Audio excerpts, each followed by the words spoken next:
Why this conventional realtor wisdom isn't always wise. Like many professions, there's frequently a desire among realtors to run with the pack, or at least not run counter to prevailing attitudes. Sometimes that's because an old poll seems relevant, or agents seek to avoid possible ridicule. Often realtors simply believe what they've been told. Perhaps the clearest example of this is when realtors tell you to stage your home before listing it for sale. They'll cite studies or show you before and after photos to make a case that some throw pillows and a rented sectional will add tens of thousands to your sales price. I'm here to tell you that's not always true. And I say that after years of watching staged homes quietly sabotage sellers who trusted the conventional wisdom.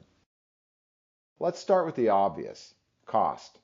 Staging isn't cheap, as professional staging services can run anywhere from hundreds to thousands, depending on the size of your home and the desired effect. Then there's the disruption.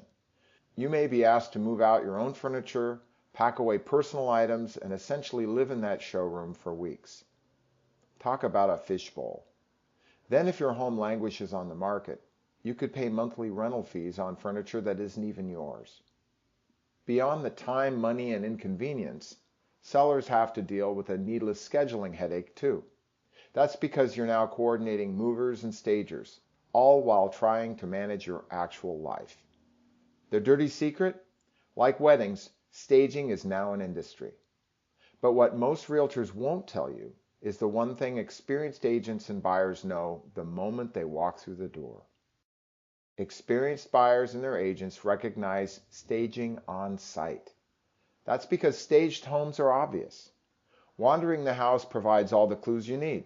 The perfectly placed faux floral arrangements, the artfully folded throw blanket, the pristine but dust-gathering copy of Tolstoy's mammoth tome War and Peace splayed wide open, the dining table set for a dinner party no one is having. Like a triple dose of perfume, it all sends one unmistakable message. The seller is sure trying to impress, and paying for all this, what gives? Simply put, trying too hard reeks of desperation, and that lack of confidence is the last thing sellers should be telegraphing to the market and individual buyers. Instead of projecting confidence in the home's value, staging also signals anxiety. It tells buyers there's something possibly lacking, hiding, or that the seller is nervous about how the home will be received on its own merits. To an experienced buyer, perceived desperation invites lower offers, not higher ones. A well-priced, clean, uncluttered home routinely outperforms an overstaged one. Confidence sells, desperation doesn't. Sometimes conventional wisdom isn't so wise.